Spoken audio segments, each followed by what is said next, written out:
Alright, we should now be live. Hello everyone, and welcome to today's devlog, where I've been experimenting, as you can see, with a little bit of motion capture from a Oculus Quest 2 and my particle system.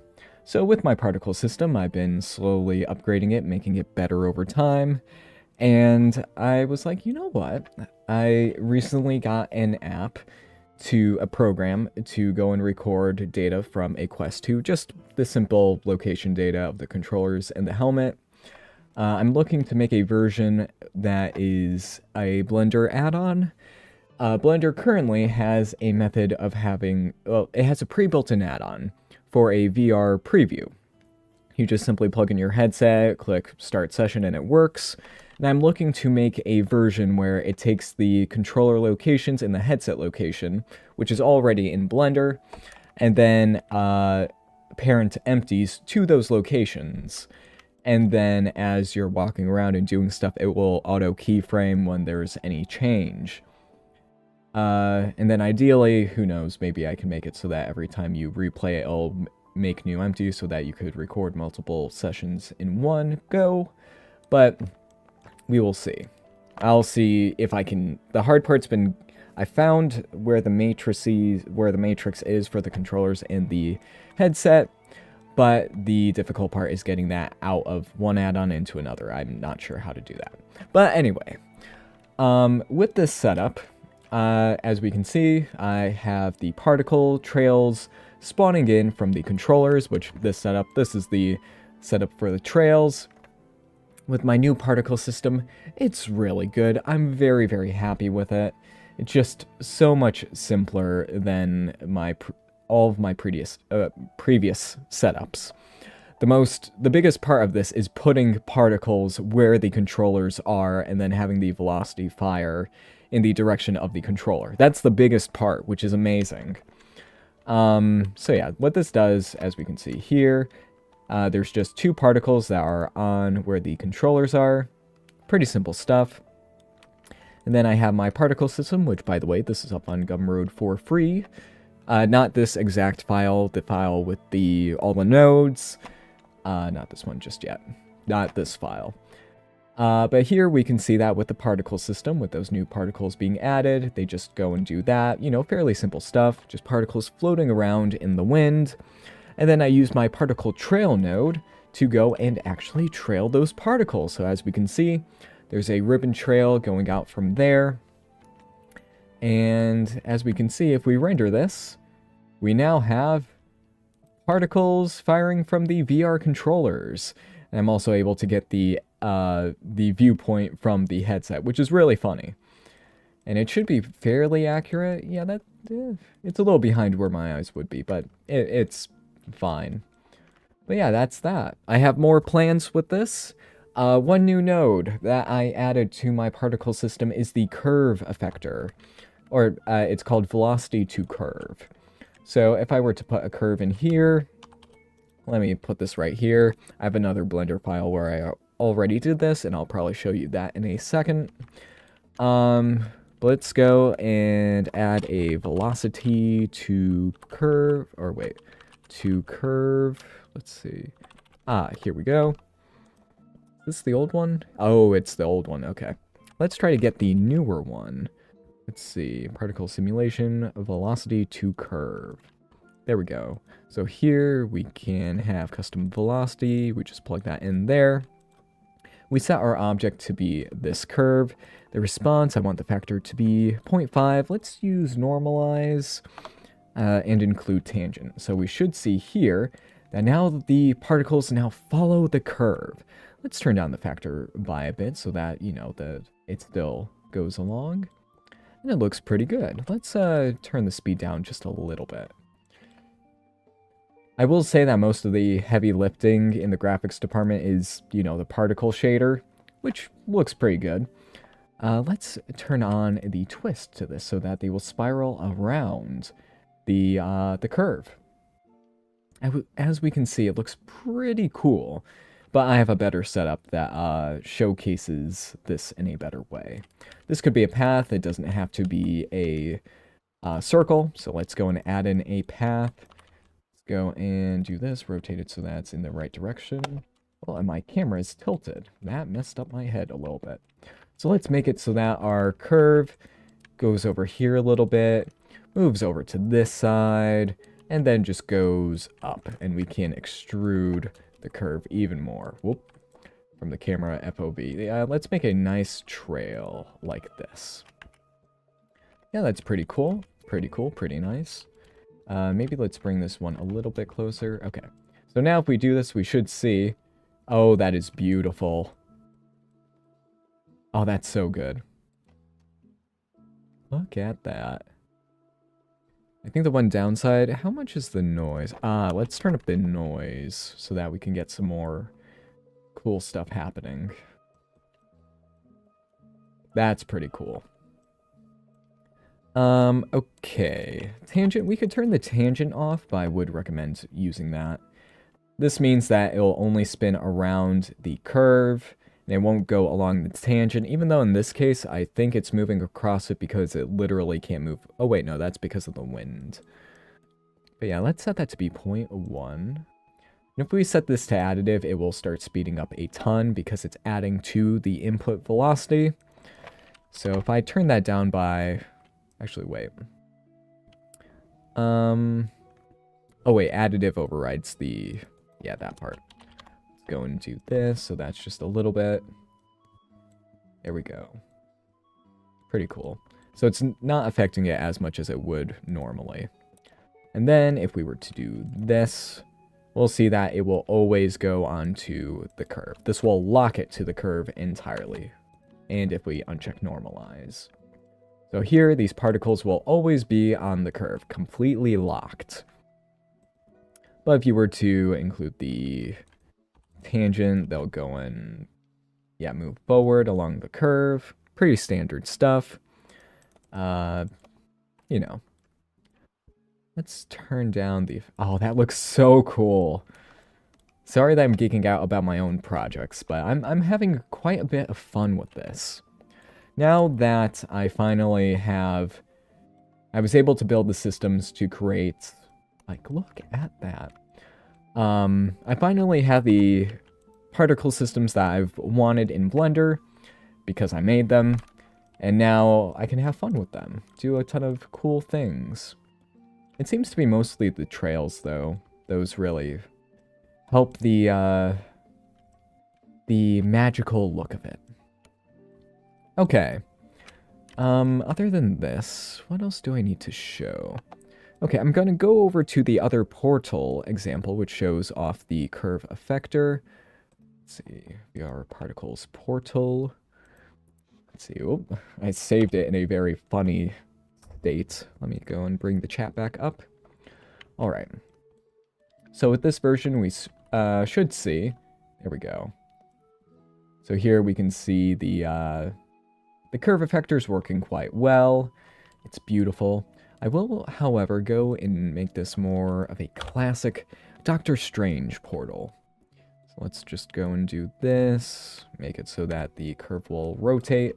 There we go. So now if we have this, we can see that, you know, it's a little bit more like a Doctor Strange portal, even though I'm very much making it my own version because, you know, copyright infringement. It's more of, I've already made the Doctor Strange portal, I want to do something different. But let's put the orange shader on it and take a look at it now. There we go. Ah, that looks so good. So good. And I could make it so that it's only the additive shader, no shadow, no, yeah. More like that. But it looks good, but I like the smoke aspect. It makes it feel more real. So let's go and re-add that. Tornado? Oh yeah, I could do a tornado, couldn't I? Yeah, and I could, in theory, I could just use one curve or multiple curves to get that spiraling effect. Yeah, but there's that. I do have other plans to work on more motion capture data. And it's very simple, you know, it's just the head set into controllers. but I have a few more that I would like to use. One is using the laser blaster effect with the mocap, so it looks like I'm firing a laser gun. One that's a bow and arrow, which I might do, but that's a little more involved because I have to make a bow and make kind of a rig for it, and make the mocap follow that, which will be a little bit difficult to do. We'll see. But lots of things that I want to try out. Yeah. And here we can see that the ribbons are facing the active camera, so the viewport camera will not have that align. Which is a little... It's unfortunate, but... No, I wouldn't say it's unfortunate, because it lets you see what the errors are. Like, okay, why are certain parts scrunching up? It's like, oh, okay, now I can see what that is. But from the camera view, it's just fine. You can, with the trail system, turn off camera align. Automatically do the crisscross preset, as we can see here. This is the ribbon mode, and then the crisscross mode. These ones will be Z up, which it can be a little bad in some areas like this, even though I can barely see it. You might be able to see a little bit of scrunching there. But this means that, like a game engine, like most game engines, it'll look pretty much perfect. Well, it'll look as good as game engine trailed particles do, which hopefully are pretty good. Alright. I should try more... Oh yeah, let's try, as someone said, a tornado using a curve spiral. So I'm going to add in another... Yeah, I'll add in a curve circle, and then I'll use geonodes to make a spiral. So spiral. Let's do that. Let's make it the beginning. Let's make this a lot smaller. And then make this taller. And then add in a few more rotations. Yeah, something like that seems good. A nice little mini tornado. You can move it with a... You could have a mesh move it with an armature and then turn it into a curve, then feed it into this. Okay, so let's go and change the curve object, and you could put in whatever geometry you want, which I should probably... I'm not sure if I even tested that. It should be the same as the velocity to surface version. Let's set this to be view layer once again. Let's go and drag in our Bezier circle. So you can have multiple curves in one system. Okay, yep, it's working. As we can see, multiple curves that are working. Ooh, the tornado's gonna look really, really good. Let's see, so we have that. It just needs more particles. More particles and then a bit, a few more rotations to it. Like that. Like, I don't want it to look too regular. And let's also go and change the effectiveness of this curve. Let's go and bump it up to... Well, the twist doesn't need to go up necessarily. Dang, wow. No, let's go and turn up the tangent by a bit.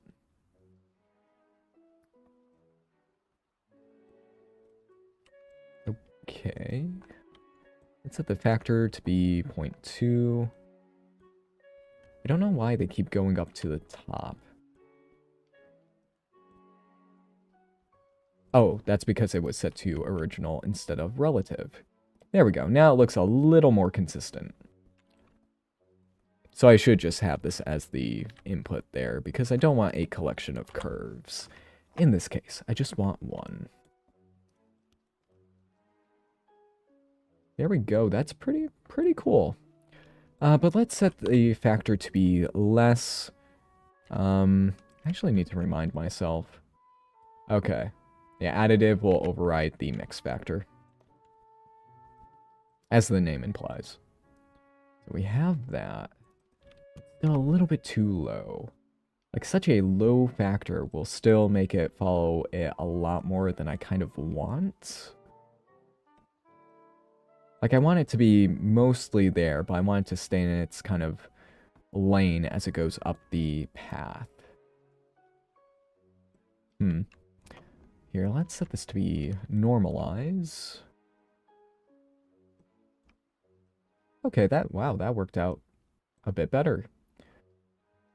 So I do want tangent to still be a thing. So that'll mostly go in that direction. There's still not enough particles. So let's go and bump that up to be like 5 per frame.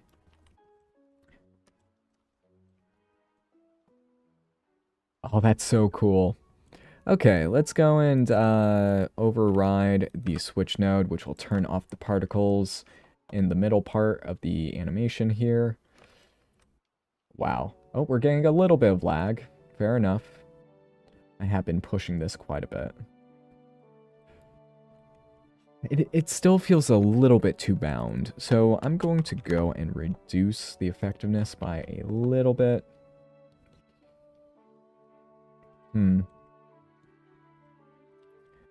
Maybe I should start... Okay, let's just make it so that the particles start out at 0, 0, and then they can go and spiral up normally. It looks as if the mocap was casting the tornado. Yes, that was the original goal. Actually, yeah, no, that's cooler. It's cooler to have the VR, or the person, shall we say, casting the tornado spell, I guess. There we go. I could make this look cooler by... I think one problem is that the radius is just way too small. Or something like a tornado. Yeah, that's better. And then the shader should probably change. Like if I just turn off this one right here, it's just, oh, a smoky tornado. That's fun. Oh, that's actually... That's pretty menacing. Like, I think what looks really cool is a kind of tornado. Purples. I think the purples could look cool. Very magical, very mysterious, very...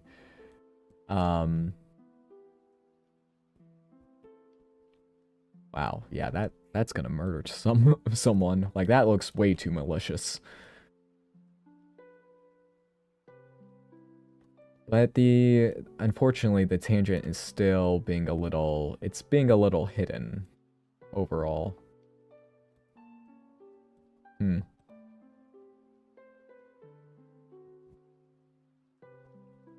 But it does look cool.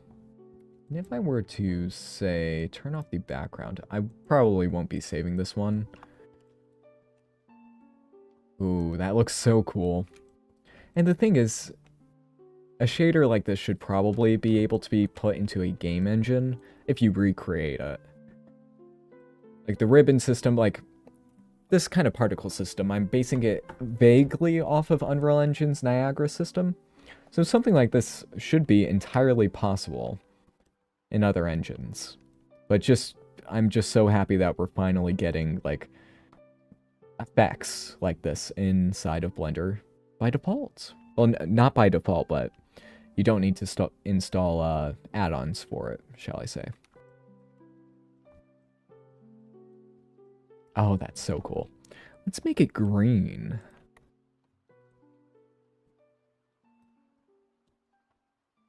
I probably should have random brightness. That would probably... Oh, wow, that's so cool. Keep geeking out over my own projects. Sorry about that, but this is fun. This is rather fun. Let's make this random. I'll use a map range so that I can determine which ones are bright, which ones are dark. Let's make it so that it's a range of 0.8 to 1.1. So here we should see, okay. We can see, if I tone this down, that some of them are really bright and some of them are less bright. Okay, I feel like the greenish hue has overstayed its welcome. Maybe it's the noise that's throwing me off a bit. Maybe we need a little bit more... Let's see. Interesting. Maybe I should have... Let's just play around with the look for a little bit. So I could do this to give it more of a windy, stringy feel, which I think will help it. I know this will make it look really bad. So let's tone that down. Let's make it much more wispy. No, that feels a bit too straight.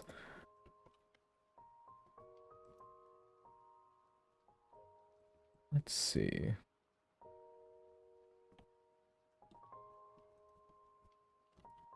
Can you add a wispy effect that spins on the ground? I could, but that would require another particle system. Which I kind of want to see how far I can get with just this one. Let's go back into the geometry node editor. Maybe turn down the amount of rotations. Yeah, that seems to be good. Like, it seems like one of the problems is that it's just going up way too fast. Which there's no wind going up or down. Oh, there we go. In this case, since... Oh no, it is normalized. Okay. It is trying to make it go... Oh no, here it's going down. Let's make it go, like, very far down. So another thing is, these particles have collision enabled. So they will bounce off the ground. Seems like some of them are still going through the floor. Which version of the collision am I using? So let's go and collapse that one. Nope, I am using raycast. I still need to figure out how to make really good raycast collisions. Because they're still a little bit, not great. That would be great at the end of a wooden staff. Good idea. That's why I'm going to play around with the mocap data. We're only at 20 minutes. I think we're good at the moment for this. Let's go and collapse the other stuff. A new workflow that I've been using is just, you know, collapse everything that you're not using and only show what you do need to use, just because it's so much more organized. But the one downside is for stuff like the particle simulation, you completely forget that it is the main node. Maybe, is there a default color I can set to it? Well, that's a little bit too much, don't you think? But I need to make it stand out from the rest of them. Because right now, it's amazing that I got it to be this small. Like, I could have made it a lot bigger.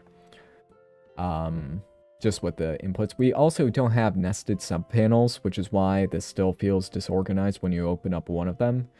I need to use spacers here, like with the old workaround in the modifier stack. So, if we ever get nested subpanels, as far as I know, it's not really on the plan. They kind of... It took 2 updates to get their original plan for the panels like this. So I highly doubt that we'll be getting nested subpanels anytime soon, which is unfortunate. But once we do, I will be making this so much cleaner. Like 2 levels. You know, 2 levels would be nice. Because just 1 is, you know, not quite enough. In the modifier stack, I think we have 2, and I think we only have 2 levels. We might have 3 levels of panels. I'm not sure. Well, let's check the particle system. So right here, we have 1 level, 2 levels. Okay, so 2 levels right here. 2 levels. Let's see if any go to 3. 2 levels. 1 level. Nope. And you get a ton of vertex groups, which something like this would be really nice to have. Oh no, wait, but that's on the spawn section, which that is another node. Because having multiple nodes is useful. Yeah, so it seems like only 2 here. Oh, nope, 3. Nope, there are, like, 3 levels. Yep, 3 levels of panels in the old particle system. Wow, that would be nice to have. Does this work in Eevee? Just started watching, sorry if it's already answered. Yes, this is Eevee. Yes, this is Eevee. The particle system will work in any render engine you throw at it, because it's not a part of the rendering pipeline. Okay, let's make these all go up. Doesn't look quite as cool, but it does get the rotation aspect down. Oh, one thing I should probably do is set like a max limit to how far the curve affects it. Yeah, that probably would be good. I could put, and I probably should do this for the other distance to surface node. I could just add an 8 distance part right here.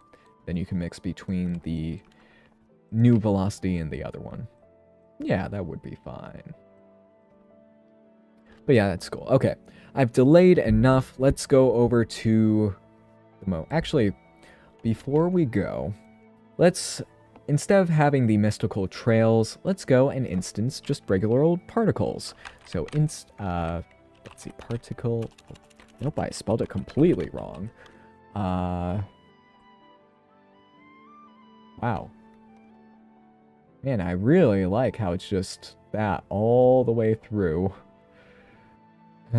I do need to mark, like, I'm not entirely sure how that marked assets still work, because these subgroups are still marked as assets, which is good in case you want to make your own custom version of the particle system, because again, you're kind of locked in with everything being inside the simulation zone. But, okay, node groups, particle simulation, let's go. Man, there are so many nodes, I really need to reduce this. And there's duplicates, I'm assuming because the ones in here are marked as assets. I really need to figure out how to make this work properly. Particle instance. All right, here, let's just instance an icosphere of our choice. Let's have that be the output. Here, let's go and make this a sphere. Not an icosphere, unfortunately. I won't be saving this version, so it won't really matter. Let's go and put the icosphere on there. So now we have the regular particles going. And you could have both the trails and the particles at the same time. But we don't really need that. Size scale, let's go and turn that on. Okay, for collision, let's turn on size deflect. For the velocity, let's go and set that to be negative. So now we should see, boom! You cast a ton of ping pong balls. Oh, that's really fun. I could also set a random size in the new particles tab, which this setup's getting messy just because of all the stuff right here. So let's go and space it out just a little bit more. Let's also, let's make this a float, put this into the size. Yeah, that should be good. So now we should now see that, there we go. Tons of different particles flying around. YouTube compression is probably loving this. Let's go. So if you wanted to, let's just say in one hypothetical scenario, if you wanted flaming skulls with a trail behind them, you know, just to really capitalize on the ghostly look, you could 100% do that. And I probably will do that in the near future. But here you can see clearly where the particles are, and the trails just follow the particles. Very easy, very simple. It took less than a minute to add that, which is really cool. That's the point. Make stuff that's really frickin' convenient. Okay, so now let's go and turn this back on. There we go. Oh, that's so cool. And I really want to make a meteor version of this. Let's also use a displace node. Displace. Can't help but misspell things today. I'm a little bit tired. I apologize, everyone. Let's see, something like that. Yeah, it's all right, but it needs to be better. There we go. Let's make this better. Eventually, with some versions of my particle system, once we get vertex displacement in EV next, I want to make it so that, let's add in a random rotation to the rotation. It would allow me to randomize the that's weird. Oh, right, because there's no rotation socket in here. That's why it wasn't automatically going. Let's just go and randomize that. Random seed. There we go. Now we should see that now these meteors are now going around, yeah, chunks of rock with, you know, kind of souls, trails, I don't know, following afterwards, which could be really, really, really cool. There we go. Yeah, that's pretty good. Do I have... Yeah, I have the size for that part as well. And also the size, I did not factor into the trail size, which probably was a mistake. Okay, now that we've done that, it's going to be a shorter stream today. I don't feel like streaming all too much. But now I'm going to go and open the mocap data that I've been working with. So with this, here, what program did I use? I need to get the name. So this is a free and open source VR mocap program. I do want to make an add-on to do this kind of stuff inside of Blender, but this is pretty good. It's called VIRE version 0.12.0A. So that's that. Okay, here is the, yep, this is the mocap data. So what it outputs is basically what you would have in a standard, you know, VR setup. It'll output where you're walking with the auto-generated legs and torso, which in this case, I found that messes up quite a bit, but the head and the hands are all that I need. So for the good mocap setups that I have, that I filtered out from the different takes, as we can see here, they are working just fine. Like you can see me walking around and several different timelines going at once, which is really, really funny. It's like, oh wow, that is really cool.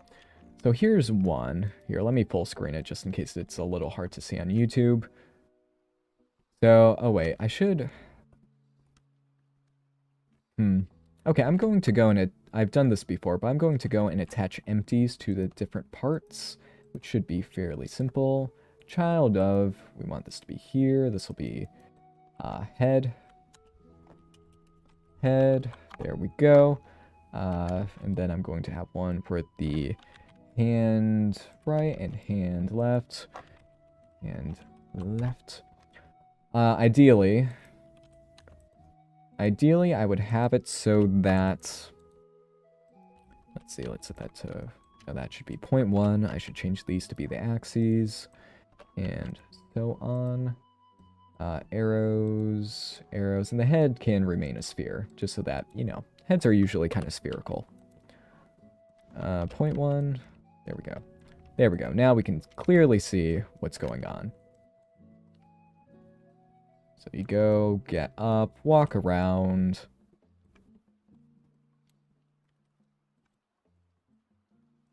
You can see the rotations work, and so on. There is a little gimmick with the armature, because the armature is not necessarily human scale in the VR recording program, so IK snapping does happen, which makes the recording a little bit inaccurate. One of the reasons why I want to see if I can harvest Blender's VR preview add-on and then make that work. Let's see, let me add this to another collection. Oh, actually... I don't want to save this in... Well, no, it should be fine even if it is in 4.1. Oh, no, wait, but... Versioning is weird. I run several versions of Blender at once, and I keep flipping between all of them because it's convenient. Whichever one is more convenient, I just go with that one. So now that I have the empties here, if I want to switch it to another armature, which I still need to figure out a better workflow for this... And again, if I record the mocap data, like, using an add-on that I make or I get help with and stuff like that, it would just be the empties, forgetting the entire armature system, because that would be a little bit more efficient. Also here, good, that's convenient. So I can just go and swap out which rig it's on in a few seconds. That's good. That's very, very good. So here we can see with this one, I'm picking up an object, placing it down. walking over here. Let me select the correct one because this must be really hard to see on YouTube. I apologize. But yeah. And then I don't have the Oculus models in here at the moment, but I do have those, and then you can just parent them to the empties. We can see I did a little T-pose right there. But yeah, cool stuff. Let's go and look at the... Let's see, no, that's just the bounds. Here we go. Let's look at the bad versions of the mocap. So quite often with this, as we can see, so one thing that I tried to do was get the pass-through on the Oculus working even when I was in the program. By the way, I used the Steam Link because if for some reason the Oculus Air Link did not work well with the program, since with the program it goes through Steam VR, and for some reason Oculus Air Link didn't work. When it was connected to the PC, it did work, which is good. But to walk around and do a lot more than, you know, what you can do within a 6-foot USB-C cable, you want to go and use the Steam Link, and it should work just fine. And it's better. It has a better UI than the Oculus Air Link by a long shot. And I found that's just a bit faster as well. But yeah, you use that, you go into the program. It's pretty fast to do it when it works. But unfortunately, one thing with the Oculus headset is that if you go outside the bounds, the game will pause. So, or if you use the pass-through. The pass-through doesn't work with the Steam Link. And if you try to enable the pass-through by walking outside of your bounds or doing other things, it will freeze the game. So unfortunately, when I got the good mocap for all of this, I had to be looking through the holes at the bottom of the VR device, which those of you who have used VR quite a bit know that, well, it's very annoying to do that. So, yeah, eventually I want to make it so that that's not needed. But yeah, that is the setup. I have a few more motion capture. Oh, one thing that I want to try. Where is the sword? Let's see. Here's one of the sword ones. This one's pretty short. Just waving your arms around, pretending you have a sword. It would be nice to capture... Oh, I need to look that up. Can you capture Beat Saber data?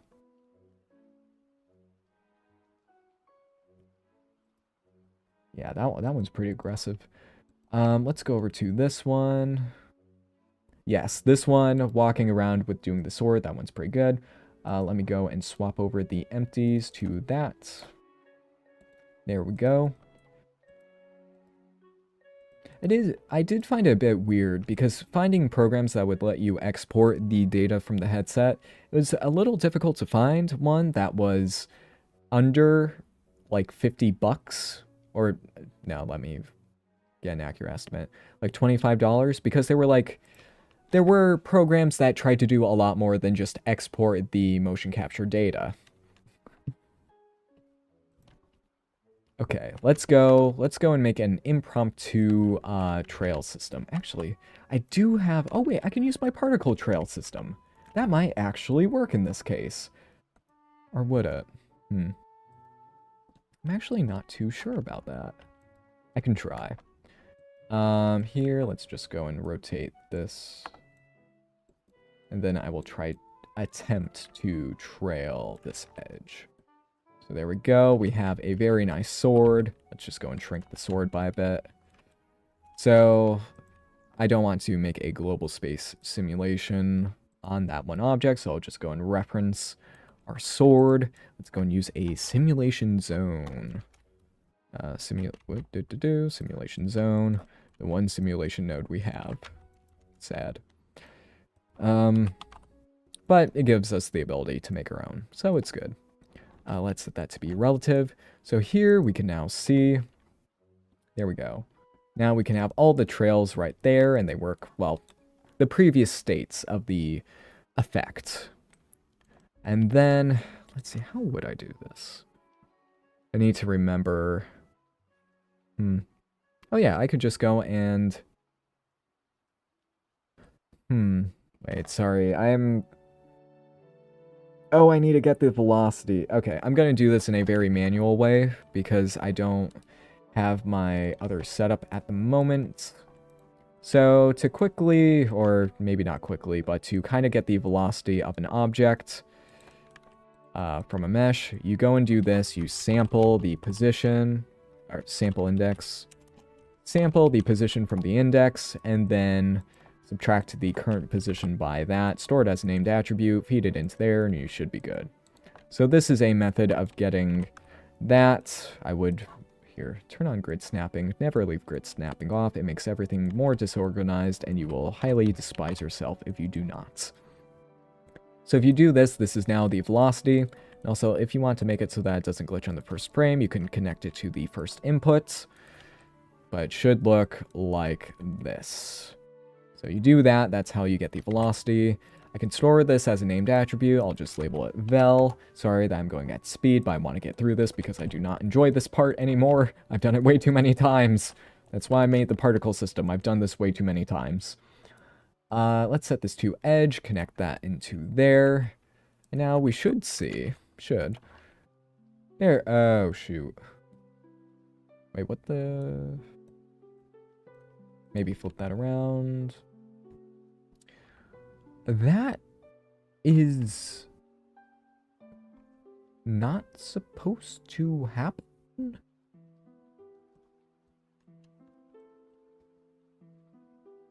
What did I screw up? 1 second, everyone, while I figure out what the heck I did wrong. Yeah, I'm getting the position from the previous frame. I'm getting that, I do that, that, and that. What am I missing? Show me. What am I missing? So we have something like that. It looks like it should be working. It's also appearing that both of the edges have the exact same distance, which is not something that should be occurring. So I am confused. Oh. Because I did that on the edge domain, that's why. And then it makes it so that that happens. That is fun. Okay. So, yeah, that's just a little bit of a problem. We can now see that the points are now being tracked correctly, but now we need to turn that into an actual... There we go. Yeah, we can see that that part's working. But we need to turn those into faces because extruding the edge works with the edge domain, not the points. Which is really freaking weird. Huh.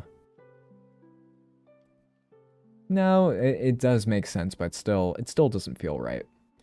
Okay. So how would we fix that? I don't want to use the curve to mesh node, but I think that might be needed. Alright, curve to... Now there has to be a way of doing that correctly. I could just... Oh yeah, no. I could just store the offsets and then set position afterward. Okay, yeah, never mind. Set position, offset, only the top. There we go. Then we set this offset to be 0. I really go to overthinking, don't I? But there we go. Now we have a trail for the sword. That was way too long. It shouldn't have taken that long, but anyway, we are here now. So now that we have this, we get the velocity from there. We put that there. From this point, you can merge by distance and then subdivide after all that is said and done, which I would recommend. Let's go and merge by distance. Like, if you want an actual good sword trail, with the points to curve node, there could be a better way of doing this now. Yeah, no, there would be a better way of doing this. Yep. If I want to do this correctly, I would use a very similar method to the trail points node. Sorry, my brain's thinking of how I would do that before I explain it. Basically, where I would have the points, the trailed points from the beginning and the end as kind of separate groups, given, yeah, separate IDs because the IDs are consistent between all of these. And then I would go and trail this with a curve and then kind of loft the curve in a way. And that would probably be the most efficient way of doing this, so that you won't need to subdivide, merge by distance, or anything like that. So yeah, I should probably make that, shouldn't I? I do have a version of a trail method, which I believe I released in 3.6. But as you could imagine, you know, it's outdated at this point. Oh wait, I need to subdivision surface. And this doesn't have UVs and all that fun. Subdivision surface. There we go. Missed it by 1. There we go. So here we can see the sword now has a trail. And I can store the age value and all that cool stuff. I'll be remaking this in a better way later on. Or we do have time. We have 15 minutes. Do I try to do it the right way? I could try. Age, or I should label this trail age. Sorry that I haven't been reading the chat. I will go and do that. My brain's just been going way too fast, as you can hear. Let's go and take a look at this. Wait. Here we go. Oh, wait. I forgot to do the ad. My brain's been going way, way, way too fast. So again, this... I find, like, the reason I'm doing this mocap is to showcase either projects or products in a better way. There we go. We can see that... Uh-oh. You good? Oh, there we go. Yeah, merge by distance, and we can see that it's working just fine. Even though, yeah, no, I need to do the actual curve method, because as we can see, the age is getting interpolated a little bit, in a little bit of a funky way. By the way, it's so nice actually being able to see the numbers with the attribute text option that was made by a community member, which is really nice. Another level of subdivision, why not? Yeah, I need to make that. Okay, let's make the trail in the better way, and then maybe I can include that in maybe I can make an updated version of the system.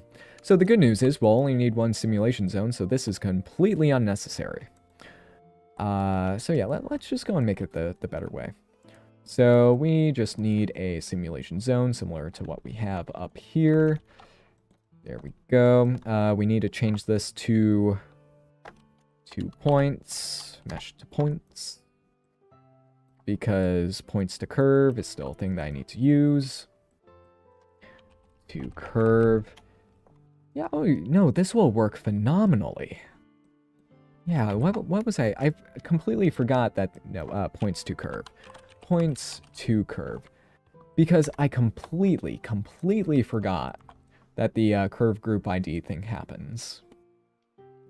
But I will still need to separate the two indices of the curve in order to loft them properly. I could think about that later. Let's go and capture, let's store a named attribute. This will just be the index before it gets joined into the trail. Yeah, I'll just, no, ID, what should I call it? ID 1. Just in, you know, I don't want there to be any naming conflicts. So we have that. We go and put this into the group ID, set that to the integer, and the trail age I can set as the sorting weight. So here, if we take a look at the output here, we should see now we have 2 curves, which are really good. They're all joined. We don't need to worry about it. And these curves are extremely coarse. Substepping isn't really an option because we're dealing with 30 frames per second mocap data. So we can't really slow that down. But what I could do is change this to a NURB. Set spline type. Set it to be a NURB. And then set the resolution. Set spline resolution. And then set it to be something like 2 so that we get 2 subdivisions. Now I've noticed that some weird interpolation stuff happens here. And as we can see, there's some funky stuff happening. But it shouldn't be that. I don't know. Like, seeing how it drifts a little bit, that doesn't feel right. So I'm a little weirded out by it. But we can see that it's smoother, even though it's still not 100% accurate. Okay, so now that we have this, I should attempt to loft the said curve. So how would I do that? That's the question. That's the question. So one method that I could do is use an accumulate field node. No, I could just separate them by their index values. Like, in my head, it's like, okay, what if I wanted a sword that had a curved edge? I would need to actually loft it across multiple splines, not just two. Here, let's go and get rid of this old clunky glow method. Let's go and use the new method, because it is better. Okay, I will need to delete the old part. Oh, will deleting the parts be an issue? It shouldn't be, but I'll keep that in mind. So now that we have this part right here, we have 9 minutes. Okay, that should be enough. Okay. Now I'm going to separate the splines, which this should be extremely fast. There's just a few things I'm a little bit worried about. And it's by separating the splines, some funky stuff might happen, but it shouldn't. Well, let's just go and see what happens. Okay, greater than. Let's go and put this into here. Let's go and take a look at the output. Okay, we can have one curve. And actually, let's take a look at the index. We can go and see if anything's going to go wrong. Wait. Where text? Why did I disable that? Okay. So we should see that... Here, let's start at the beginning. Wow, oh. There's a lot more there. One thing that the developers were thinking of was changing the color of the text, because this is pretty unreadable at this point. Or let's make this equal. Or no, yeah, equal to 0 should be fine. So if these IDs are consistent across the curves, they look pretty good. We should be doing well. Though it does... Oh, no, that's a little bit of a problem. Or is it? Because it's reading the first part here as the first in the index. Which might be fine. Because when old particles delete, it won't affect everything. No, that might actually be better. What a thought. Okay. Now that we have this, I'm going to set curve normal. Man, I am misspelling everything. Now, there's a workaround to do this in Blender 4.0, 3.6, and the rest. But here, it's just simpler to do it this way. So I'm not going to worry about it. Oh, wait. Is the scale gonna... Actually, no, I might have to do the workaround version. Okay, fair enough. Because I need to get the offset between the curve and the other part of the curve. I always get better results with Bezier subdivide set handles auto. I'm not sure if I tried that. I should test it out. Okay, to mesh, curve to mesh. There we go. So I need a curved line. It doesn't really matter where, because I will be overriding where the endpoint is. So I need a Boolean endpoint selection. Even though I should, well, when I want to UV this later, I need to go and capture the gradients, but it should be fine. Again, the point of all this is to do it once so that you never have to look at it again. That's geometry nodes in a nutshell. Make something once so that you never have to look at it, because it is super annoying to, you know, deja vu all over the place. So I want to get the offset from one position to the other, so we'll do the similar thing to the velocity, what I did in the past. Let's use a subtract node. Let's go and put this into here. And I should... I'll just capture the attribute. It's not really necessary for me to store that as a named one. I'll just keep it for the time being, so I guess it's technically memory saving. So as we should see here, it's perfect! There we go. Not the most convenient, but it does work. Again, you make it once so that you never have to look at it again. And yeah, no, that should be fine. Yeah. Okay. Now, I would like it to work on multiple curves. Again, if your sword was bent, you would need multiple splines. Did you publish the particle system yet? I can't find it on Gumroad. It should be up and there on Gumroad. It should be visible. I can get a link, really. Actually, wait. Let me check if it's on the profile real quick. Actually, wait. We are running out of time. Yeah, well, we have 5 minutes. Okay, let me see if it's on there. It would be pretty low because, again, it's experimental. Yeah, it's second to last, which I should probably bump that up by a bit. Oh, it's already got 35 5-star ratings. Nice. Very cool. And it is free, by the way. I'll go and grab the link just because it would be more convenient for all of you if you want to check it out. But I will reorder that later on. Gumroad is being very lethargic. Okay, let me just go and put this in the YouTube chat. Particle system. There we go. So if you want to go and take a look at it, there you go. Have fun. And if you make anything with it, let me know. I want to see what other people do with it. Okay, let me try the other method for the best subdivisions. Okay, so what was it? It was Bezier. Bezier, subdivide and then set handle type? Okay. Maybe the subdivide curve, set handle type. Handle type, auto. Yeah, let's take a look at this. Oh, interesting. Yeah, let's see how different it is from the previous one. And I hope that the attributes are okay. Because in previous versions, it was still a little bit funky. Oh, no, yeah, that works significant. Wow, I need to update my trail system. Oh,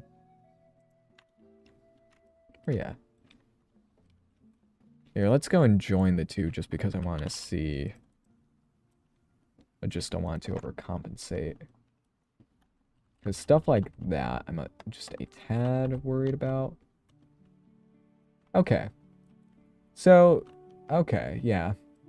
So it does give a few minor artifacts. Because it's like it's here, and then it goes to there, and we can see that it changes. It kind of places new parts there. But it does give a more natural looking curve. Interesting. And also, does the subdivide work?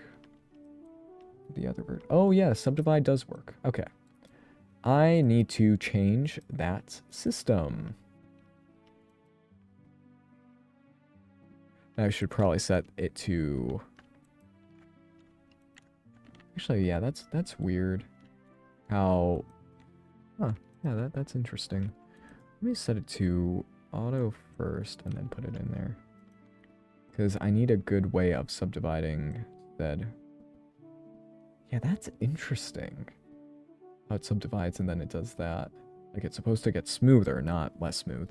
Alright, Bezier seems to be the best option at the moment. Very nice. Thank you very much for letting me know about that. Oh, it does give kind of... Yeah.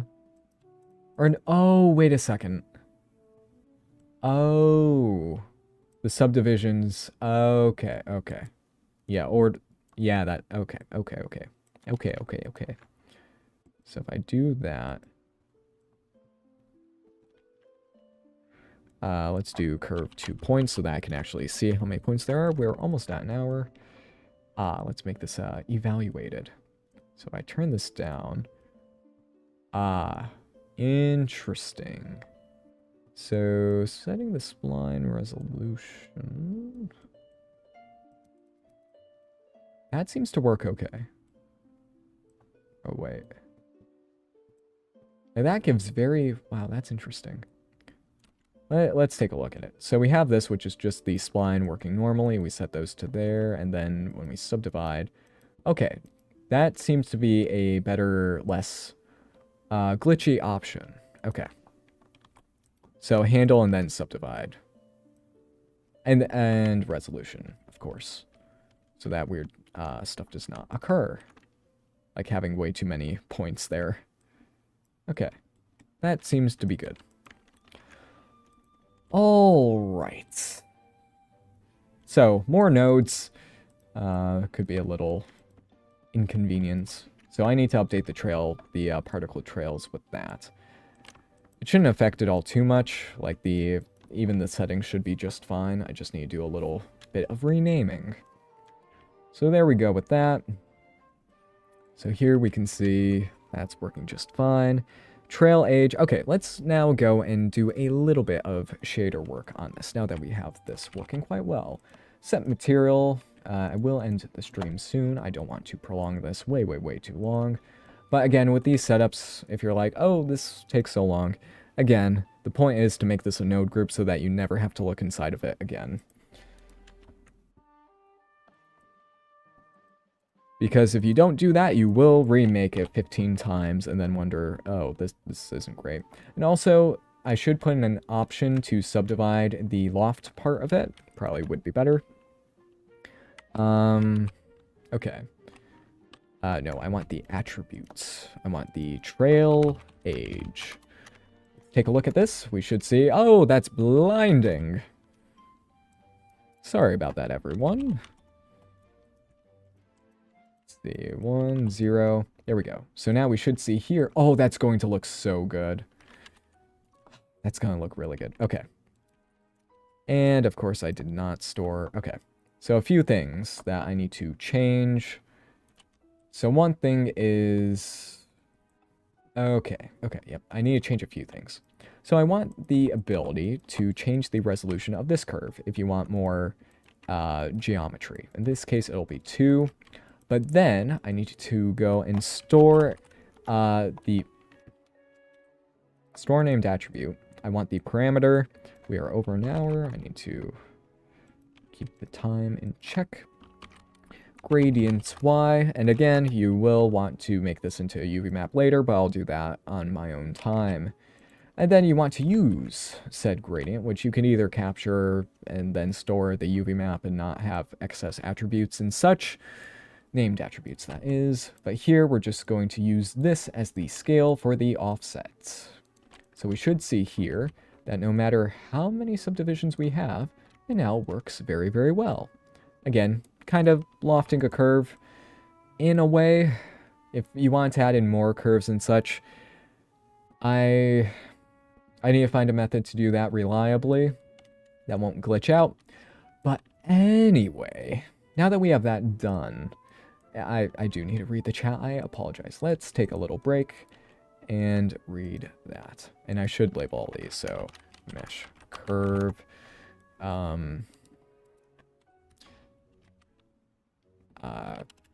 Curve parts, I guess. Points to curve. And then it's weird that the actual trail part is very small, but I do need to add in a dilution thing just so that if you have many trails going at once, it doesn't lag out your computer. Okay. And then I could use a color ramp. Have this as gradient Y. Oop, gradient Y. There we go. Multiply that by that. Do that. Plug this in here. If you have any questions, please ask them now before I start reading chat, because I'm delaying this way too much. Multiply. There we go. So now, if I were to say, use an emission, yeah, we could put that into the strength, have it transparent, add the shader. Add shader, do that, plug it into there, set this to be alpha blend, and none. We don't need any of those. We should now see this. A sword trail, and it looks brilliant. Let's go and make it a little heavier towards the end. I would and should, actually I can use that, light, LG light fall off. There we go, multiply it by a bit just to make some really crisp gradients. It's not quite as crisp as I was hoping for, and oh, there we go, yep. That explains that. Yeah, there we go, okay. So let's go and tone that down a bit, make it chill out. And yeah, okay. I need to change a few things, but overall it's not that bad. Maybe, okay. Ooh, dang, no, that too much. Too much. Let's go and do this. Bump that up by a bit. Okay, no, that was too... Let's go and reel this in a bit. Let's see, let's change it to be a nice blue hue. Let's go and change the world to be dark. Turn off the floor. There we go. So now you can make lightsabers. There was an option to record this mocap in 60 frames per second, which in hindsight I think I should have, because it looks like either the tracking's messed up or there's way too much shaking going on. Like, I am using the controllers, which are much lighter than an actual, you know, sword would be. But anyway. Good. Okay, let me read the chat before we get going, because this effect is close to done. Actually, let's go and make this a bit more, just to make it a little cooler. Yes, a little more like Beat Saber. And I could, oh wait, but it's not in global space. I was going to just copy it over to the other hand so that we can have a blue and red lightsaber, but it's fine for the time being. Let's go and make that. Ooh, that's cool. Looks more like the light things in Tron, though, which I'm not entirely going for at the moment.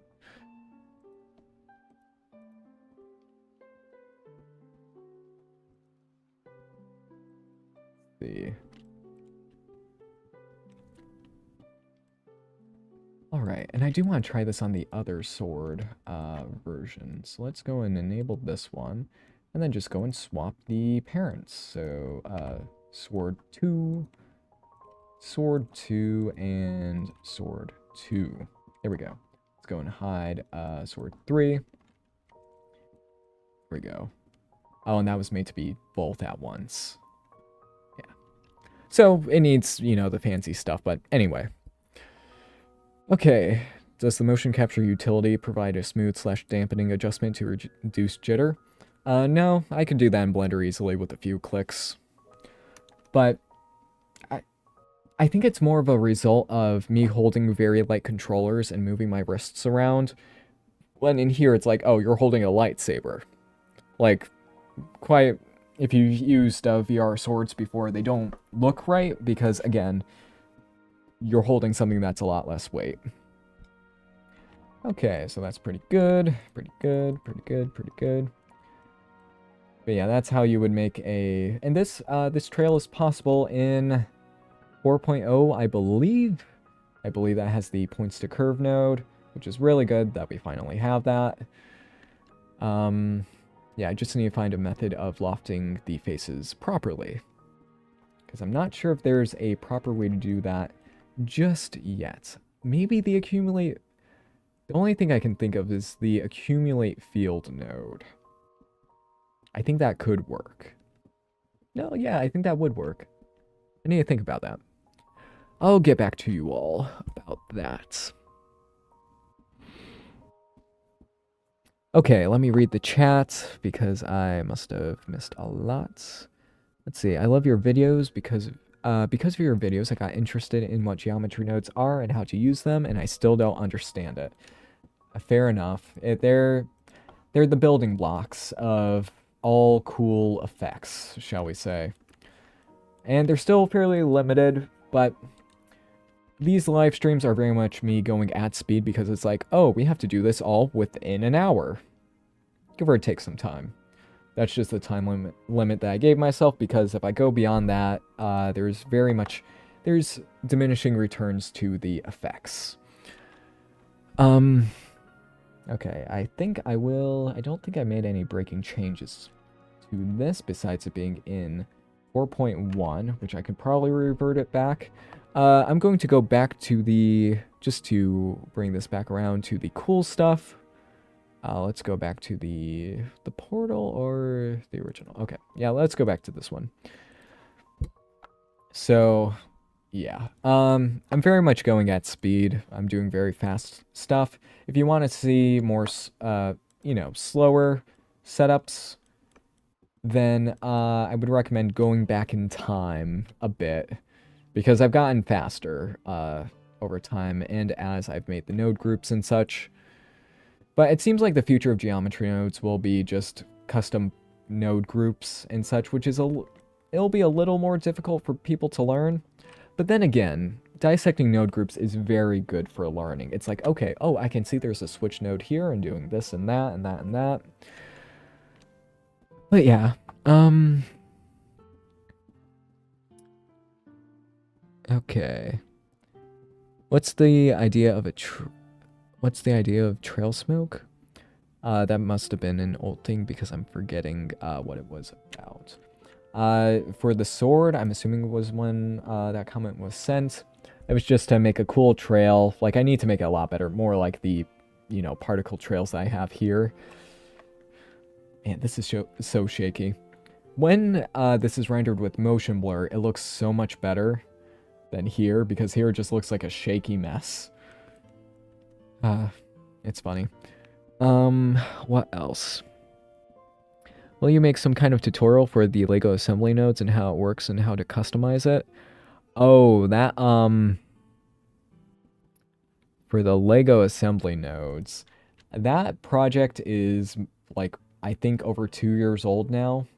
So I probably won't make, like, that was before Blender 3.0 that I made that. So I probably won't make a dedicated tutorial for it, but I would recommend just looking through the nodes, the node group, and seeing how it works. I'm just gonna make sure that my audio device is correct because I have a feeling, nope, it's still good. Okay, I do need to wrap this up because we're 11 minutes over time. Okay. Mocap is really going to help showcase your insane effects. Yep. Like, I don't want to rely too heavily on it, but as we can see here, like, just having really crude and fast animations is really good for, you know, showcasing stuff. I don't have the time to animate characters doing stuff like this. I would like to, but that takes hours and hours, and I do not have hours and hours to spare at the moment. I am quite busy. Okay. This is smoothing. Oh, I already read that. Thanks for letting us ride around in your brain for an hour. Gotta go sleep. Hey, I hope you enjoyed watching the live stream. And hopefully you were able to learn something, even though this one was very much like a showcase more than diving into the nodes. Even though, you know, the trail thing was probably useful. But yes, thank you all for watching. I will expand. Oh, I just realized that this is crooked. I hope you all enjoyed. I will be expanding upon this in the future. We'll see how much, though. The particle system is in a good state. I do need to edit the trail system for it, though. That won't take long. It'll be pretty much the same either way. Thank you all for watching. I'll see you all next time. Have a wonderful day or night, depending on your time zone. Have a good one.